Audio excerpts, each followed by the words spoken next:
Aí, pessoal, como é que vocês estão?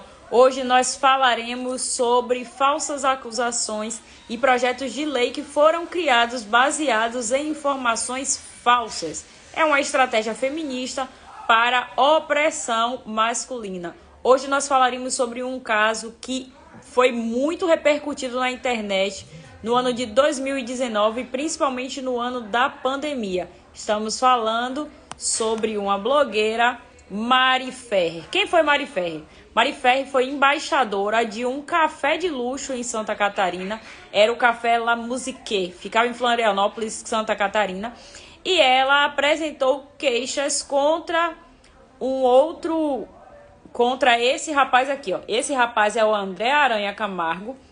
A suposta violência sexual sofrida por Mari Ferrer aconteceu em dezembro de 2018. De acordo com ela, ela foi no dia seguinte na delegacia registrar boletim de ocorrência. No entanto, o poder público na época foi negligente com as queixas que ela apresentou.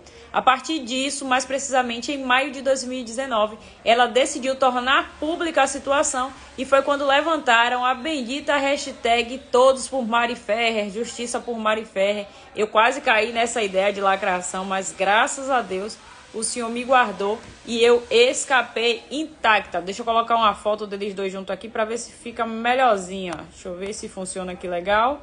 Aí, vou deixar esses dois aí juntos.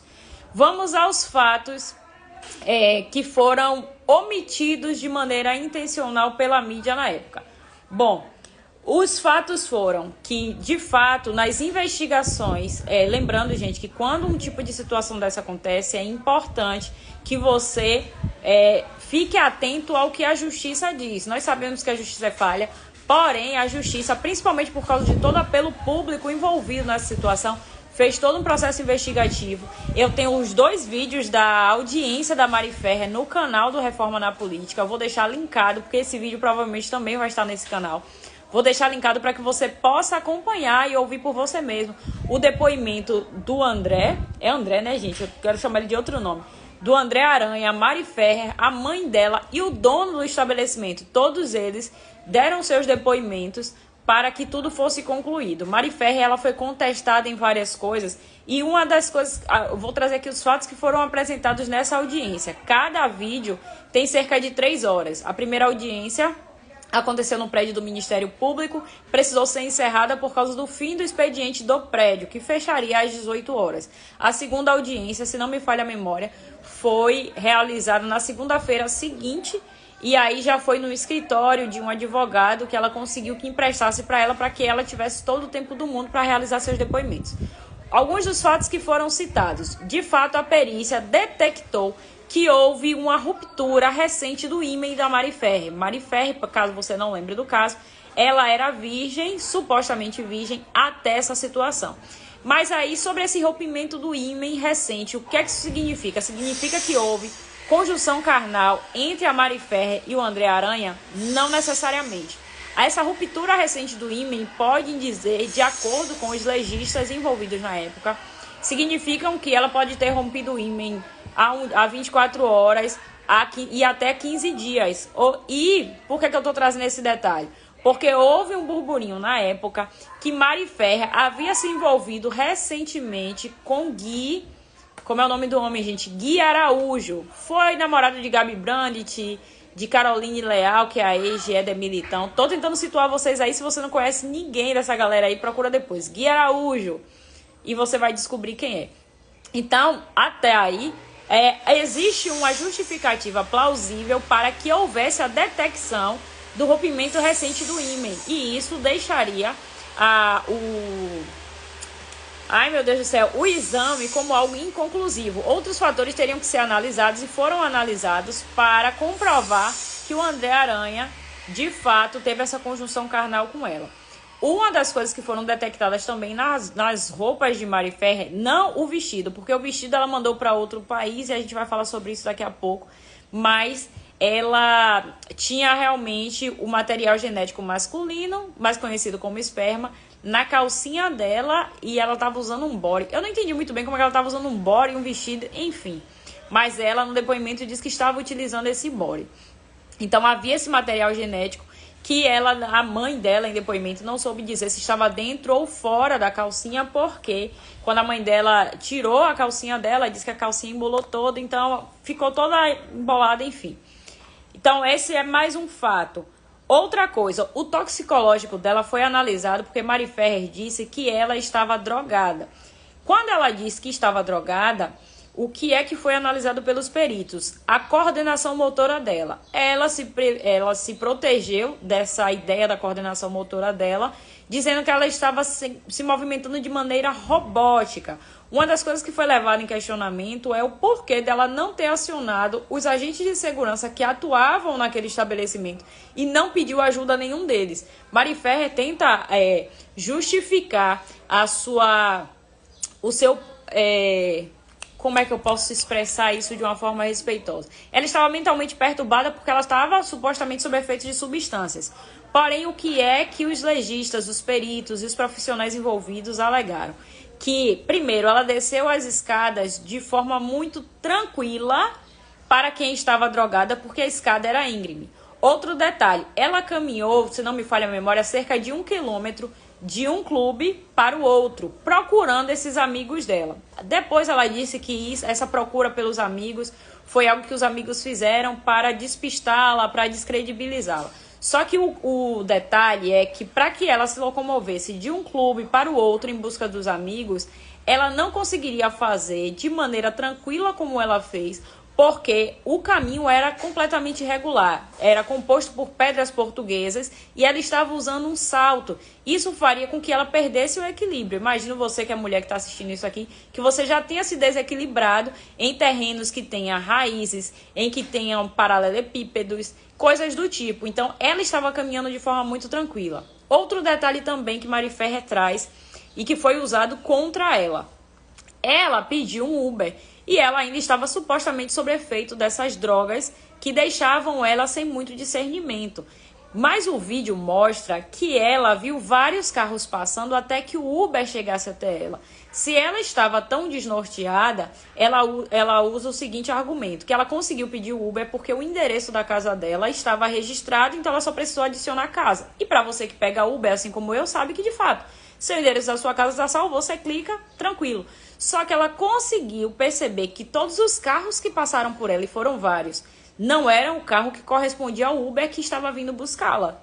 E ela conseguiu identificar a cor do carro, o modelo do carro, placa do carro, entrar no carro e ser levada em segurança para a casa dela, mesmo estando supostamente com os seus sentidos afetados. Outra coisa também que foi usado contra Mari Ferrer e que a mídia não publicizou na época foi o fato dela estar pedindo de fato socorro para os amigos dela, mandando um áudio com a voz visivelmente alterada, mas a gente sabe que isso dá para fingir. Mas ela estava realizando correções ortográficas nas mensagens que ela enviava. Você já deve ter ficado sob efeito de álcool, eu já fiquei, porque eu não nasci em lar cristão, então eu bebia. E a última coisa que você quer quando está bêbada é ficar fazendo correção ortográfica. Então, como é que você escreve, por exemplo, não foi o caso dela, mas você escreveu a palavra casa com Z. Aí você vai apagar, escrever casa com S e botar um asterístico. Não faz muito sentido, já que você está visivelmente perturbada, sob efeito de alguma droga que deram para você e que você está tentando entender o que aconteceu com você está desnorteada. Quem já passou muito mal sabe muito bem que no máximo você manda um áudio e vai viver e vai orar ao Senhor para não morrer e pronto.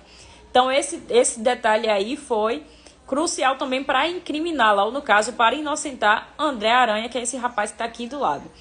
Outra coisa também é que ela ficou alegando o tempo todo que as provas foram ignoradas, que todo o jurídico estava comprado, porque André Aranha tem muito dinheiro, era um cara muito influente. A mãe de Mari Ferrer chegou a dizer que Roberto Marinho Neto, que é um dos donos da Rede Globo, estavam envolvidos e que ele tinha violentado a Mari Ferrer. Eu não sei porque esse cara não a processou, acho que foi para não dar mais repercussão, mas ela chegou a dizer que havia mais de um homem envolvido, que além do André Aranha, quem também abusou da filha dela tinha sido Roberto Marinho Neto. Ela disse que tinha essas provas, ela entregou o body e a calcinha, mas ela não entregou o vestido. O vestido ela disse que foi orientada, não disse por quem, a encaminhar para outro país. Isso de encaminhar o vestido para um outro país levantou suspeita, porque como é que você tem como provar que alguém abusou de você, você oculta essa prova, você vê que todos os indícios estão colocando a pessoa que te fez mal em liberdade e você deixa de usar a única coisa que você tem contra esse cara? Não faz o menor sentido. O cara do Não Minta Pra Mim, eu esqueci o nome dele agora, mas ele tem um canal, Não Minta Pra Mim, e ele diz o seguinte, que o vestido dela não foi entregue por ela porque o vestido estava, de acordo com as palavras de Mari Ferrer, estava supostamente sujo de sangue, rasgado. Só que ela passou despercebida por todas as pessoas no caminho, de um lugar para o outro, pelos seguranças, pelos policiais da época. Passou por todos eles com um vestido branco, sujo de sangue, rasgado e ninguém percebeu. Ricardo Ventura, que é o cara do Não Minta Pra Mim, ele acredita que ela ocultou esse vestido porque o vestido nem está sujo de sangue, muito menos está rasgado. E eu acredito na tese dele, não por ter visto o vestido, mas porque não faz sentido você ver que a pessoa que te fez mal está prestes a ser liberado por falta de provas, você ter uma prova e ocultar. Outra coisa também que foi usado contra ela e que ela tentou reverter a situação foi o fato dela ter ocultado as fotos sensuais. Não havia nenhum problema na sensualidade dela. Ela, inclusive, disse que o advogado do André Aranha, que era o doutor Gastão, se não me falha a memória, eu esqueci o nome do homem agora, mas ela disse que o advogado, tô tentando achar aqui o nome do advogado, gente. Ela disse que o advogado tentou julgá-la, colocando ela em descrédito, pela postura dela. Só que o que o cara fez foi perguntar a ela por que ela removeu as fotos sensuais do perfil dela, já que as fotos, inclusive, eram muito bonitas. E na audiência ela vai e fala: bonita, me respeite, eu tenho idade para ser sua filha. O cara só fez um elogio, eu não vi nada demais, mas você pode conferir e tirar suas conclusões no vídeo que tá lá no canal do YouTube. E aí ele pegou, ela inclusive, ele mostrou as fotos dela e ela pegou fotos aleatórias na internet. Acho que não foi nem fotos aleatórias, foram fotos de meninas que estavam envolvidas na situação com ela. E falou assim: você quer me comparar com elas? Tipo, ela colocou as meninas em descrédito porque a foto das meninas estava sensual. Mas ninguém a colocou em descrédito. Ela que estava fazendo isso com ela mesma. Uma outra coisa também que ela fez é mobilizar a opinião pública contra os amigos dela, os pseudo-amigos dela, né, que estavam envolvidos na situação, que foram supostamente escrotos porque a abandonaram. Ela mobilizou a opinião pública contra o juiz e eu vou mostrar para vocês o resultado disso. E por isso que é muito bom que você se posicione e vá atrás da justiça para poder liberar você da culpa. Ela tentou incriminar também o juiz, o acusado e os amigos. Daí, gente, vamos por partes. O que foi que aconteceu aqui na situação do juiz? Surgiu um termo que alguns globais, alguns artistas, em solidariedade a Mari Ferrer, começou a utilizar. Uma dessas teses é a tese do... Poxa, eu não consigo mudar aqui. Ah, consigo sim. É a tese do termo estupro culposo, que o Intercept disse que foi utilizado no depoimento, só que foi mentira. E uma das pessoas que propagaram a tese do estupro culposo foi a Tata Werneck, que não fez a verificação dos fatos. Ela saiu ilesa, mas o juiz saiu processando todas as pessoas que propagaram essa fake news, porque isso foi uma fake news. Eu vou ler a matéria para vocês. Tata Werneck não terá que indenizar o juiz por usar o termo estupro culposo. Terceira Vara Criminal de Florianópolis, Santa Catarina, decidiu que ela não deveria indenizar o juiz responsável Eita, o juiz responsável. Cadê o resto da notícia? Deixa eu ver aqui. Pera. Cadê? Mesmo sem ser citado na publicação, ele ajuizou uma ação contra ela por danos morais, o valor de 15 mil, porque ela teria atribuído a ele o termo. Aí ela disse que a publicação que se tratava somente da revolta pela situação, mas que ela não quis imputar a culpa diretamente a ele. Aí está escrito aqui embaixo: ainda que haja menção de estupro culposo na imagem e na legenda do post, não houve utilização do nome ou da imagem do requerente, que no caso é o juiz. Não foi feita menção à terceira vara criminal da comarca da capital ou ao número dos autos ou do processo. Ou seja, ela reforçou com a imagem dela o discurso, mas não sustentou.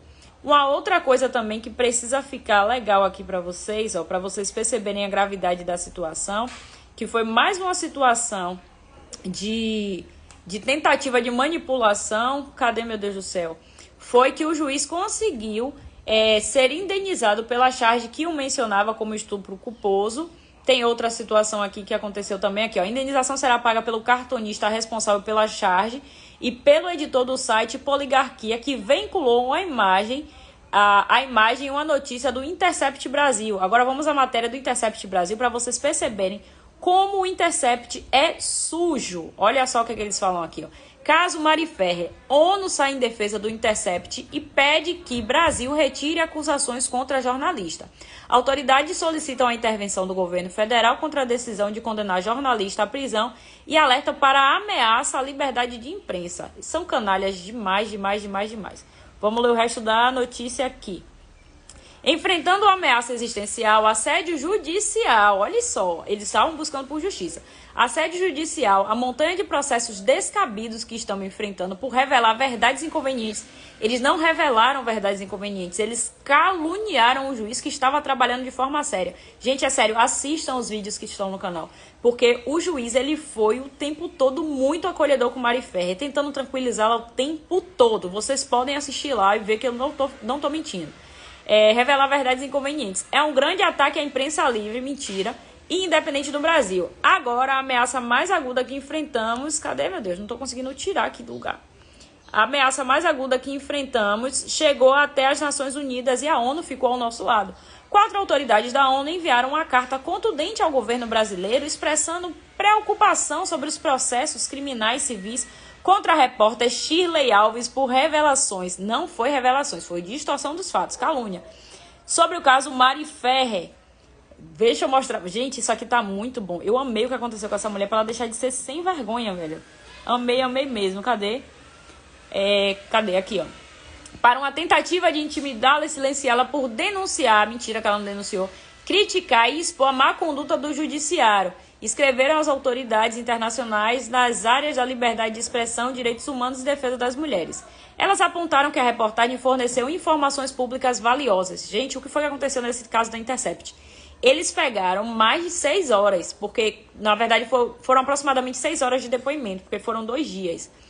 Eles cortaram um trecho de 1 minuto e disseram que ali foi descrito o termo, foi verbalizado o termo estupro culposo, que é quando o estuprador não tem intenção de estuprar. Gente, isso foi mentira, isso não aconteceu. E é por isso que essa sem vergonha aí, ó, tá sendo processada. Aqui, ó. Elas apontaram que a reportagem forneceu informações públicas valiosas e declararam que o interesse público da reportagem supera o interesse do Estado em processar por difamação nesse caso. E por isso, respeitosamente, pedimos ao governo de Vossa Excelência, isso à ONU, que retire as acusações contra a senhora Alves. O novo posicionamento da ONU, revelado pela UOL, é a mais forte, que eu não estou conseguindo ver o resto, porque eu estou pelo celular, estou em formato de live. Vamos lá, deixa eu ver aqui. Ah, tá. O novo posicionamento da ONU é a mais forte repreensão deste caso ultrajante que tem escandalizado os especialistas em direitos humanos e liberdade de imprensa e envergonhado o sistema judiciário catarinense. Vergonha de nada. Inclusive, tentaram criminalizar o juiz, dizendo que ele tinha sido omisso, e ele provavelmente não deu em nada, porque ele não foi omisso, gente. Depois que se verifica os fatos, você assiste a audiência e percebe que o juiz tentou resguardar Mari Ferrer o tempo todo, que dava respostas que não tinham nada a ver com as perguntas que eram realizadas a ela, e que quando ela via que não tinha escapatória, ela tentava manipular todos os envolvidos no depoimento no dia através do choro. Ela tentou fazer isso, o advogado agiu de forma brilhante, foi duro, firme com ela e não se comoveu com os choros dela, porque eram lágrimas de crocodilo. Aí, aqui, ó. O Intercept vem há 3 anos sustentando a defesa legal da Shirley. Ela é autora da investigação que revelou em 2020 as humilhações supostas e falsas, certo? Humilhações e o abuso verbal chocante perpetrados pelo advogado de defesa de um homem acusado de estupro por Mari Ferrer. O advogado não foi repreendido pelo juiz. Ele foi freado. Não foi tão freado, mas ele foi freado sim.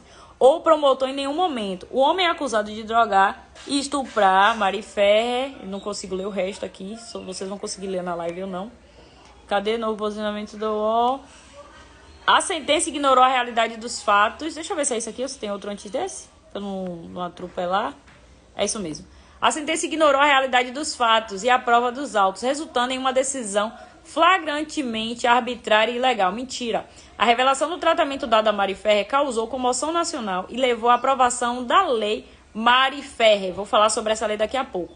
Criada para proteger as vítimas durante o processo judicial, para que ninguém tenha que passar pelo que ela passou.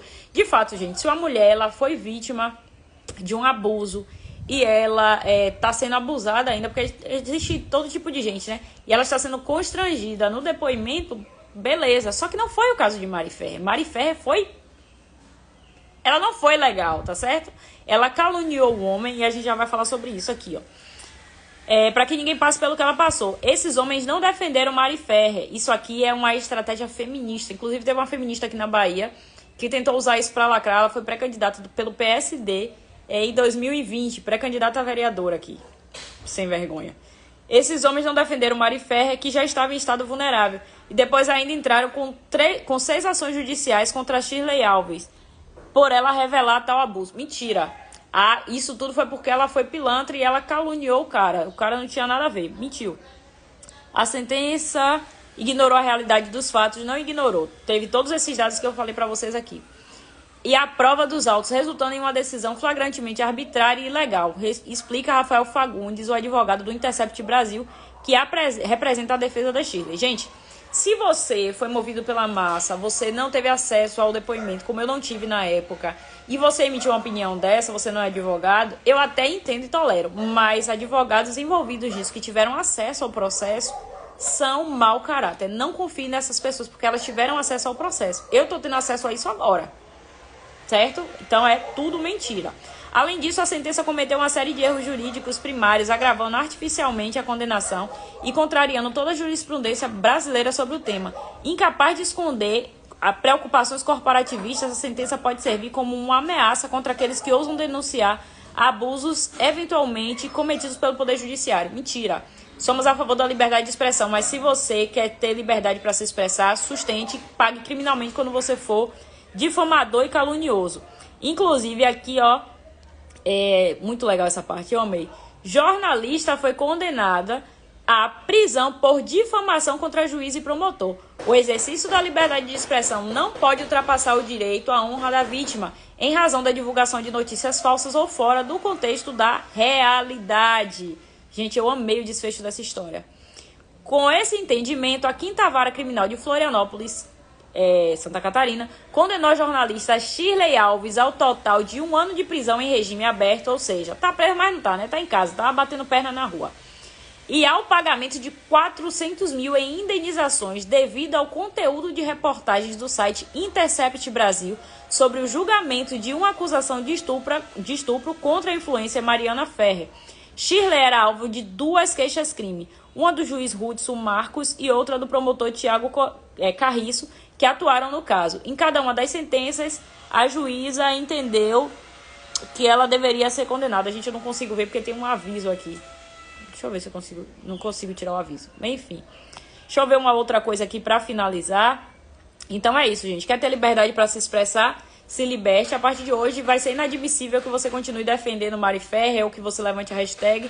Se você levantou a hashtag Todas por Mari Ferrer, Justiça por Mari Ferrer, eu quase fiz isso, mas Deus é muito bom que não me permitiu fazer essa loucura. Então eu não tenho histórico na internet falando isso. Mas eu vou finalizar com uma matéria que saiu na CNN, acho que é CNN, para vocês verem aqui do que foi que deu, tá bom? Em sentença publicada nesta última quarta-feira, o juiz Hudson Marcos, da 3ª Vara Criminal de Florianópolis, absolveu o empresário paulista André Aranha, acusado de supostamente estuprar uma influenciadora digital em um beach club de Jurerê Internacional em dezembro de 2018.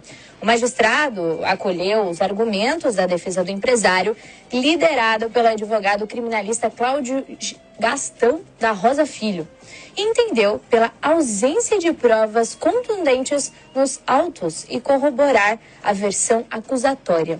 Como antecipou o portal Jus Catarinas, em alegações finais, o representante do Ministério Público do Estado de Santa Catarina também se manifestou pela absolvição do acusado ante a ausência de provas.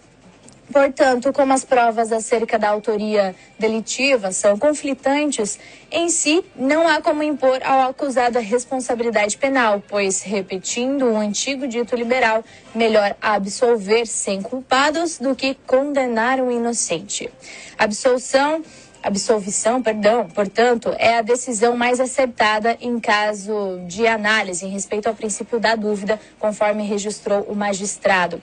Em uma sentença externa, onde reproduziu os depoimentos de alegada vítima, suposto acusado e testemunhas, o magistrado anotou: como se vê, no caso em tela, que teve inclusive alguns vídeos publicados e gerou muita repercussão, os indícios antes referidos não são suficientes seguros para autorizar a condenação.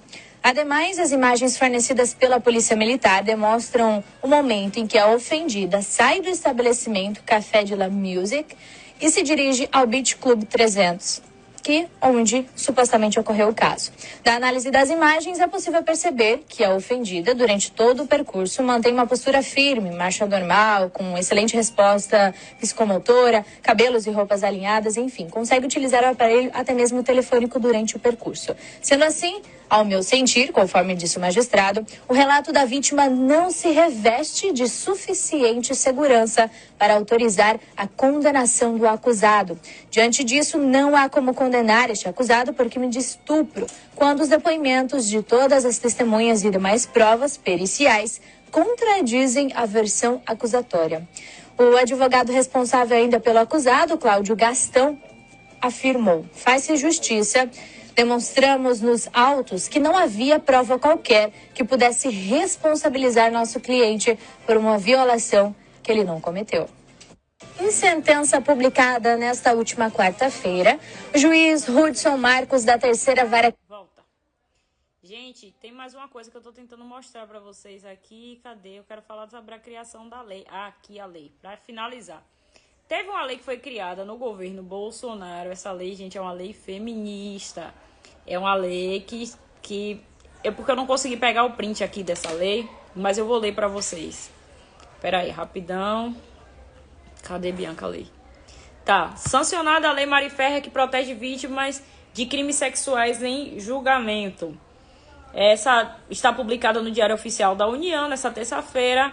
Lei que prevê punição a atos contra a dignidade da vítima, de vítimas de violência sexual e das testemunhas do processo durante julgamentos.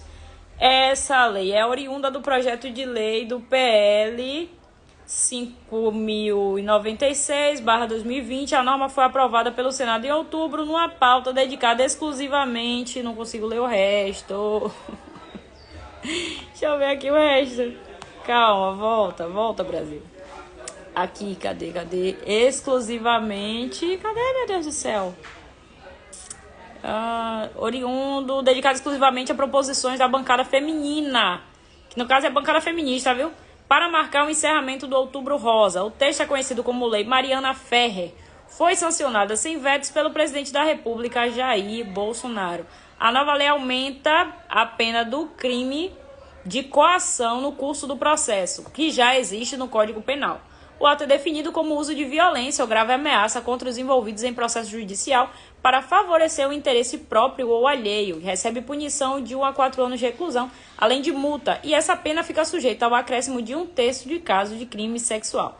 A matéria foi inspirada nessa mentira aqui, da influenciadora digital Mariana Ferrer, que denunciou ter sido dopada e violentada, mas já foi provado que é mentira dela, em uma festa em Santa Catarina em 2018. Durante o julgamento, a defesa do acusado fez menções à vida pessoal de Mariana, inclusive valendo de fotografias. Gente, essa situação aí é delicada porque eu vou tentar achar o projeto de lei. Deixa eu trocar essa foto aqui. Botar a foto deles dois juntos, que é a foto da confusão.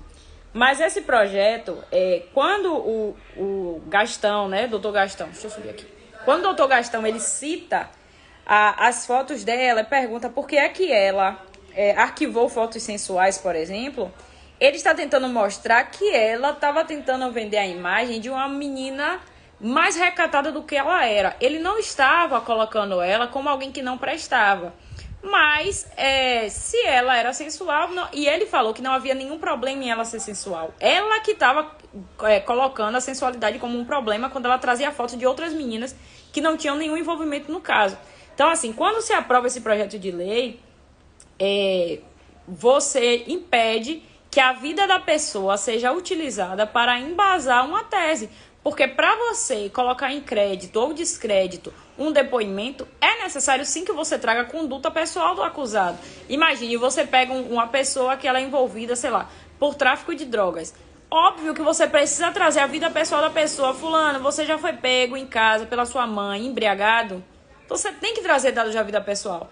E aí, o que é que essa lei tá pedindo aqui, ó? Cadê, meu Deus do céu? Cabendo ao juiz garantir... Está vedada a manifestação sobre fatos que não constem nos atos, ou seja, nos autos do processo, porque as fotos dela sensuais não constavam nos autos do processo. Inclusive, teve uma foto que ela disse que a defesa do Aranha tinha manipulado as fotos e depois se provou que quem manipulou as fotos foi ela. Aqui, a utilização de linguagem, de informações ou de material que ofendam a dignidade da vítima ou testemunha. Imagine se ela então entender que é ofensivo chamá-la de sensual. Pronto, agora você vai ter que penalizar uma pessoa por causa disso? Cadê manifestação de fatos que não constem nos autos? É basicamente isso aqui que tem a lei. Deixa eu ver se tem mais alguma coisa. Não, é isso. Câmara dos Deputados, 19 de março de 2021. Esse projeto de lei foi proposto por Lídice da Mata, PSD Bahia. Tinha que vir da Bahia, né? E depois foi aprovado por essas bancadas aí. Feminazes. É isso, gente. Caso esse vídeo faz parte dos vídeos Gabinete dos Fatos, que é quando a gente vai pegar situações e distorções feministas para a criação de projetos de lei. Se uma feminista está criando um projeto de lei, pode ter certeza, de alguma maneira a sociedade será prejudicada e o patriarcado será atacado. Lembrando, patriarcado não tem nada a ver com o machismo. Patriarcado tem a ver com defesa da família, defesa do lar, propriedade privada, autodefesa, defesa pessoal, que é tudo que a agenda progressista detesta. Ficamos por aqui e nos próximos dias falaremos sobre outros projetos de lei semelhantes.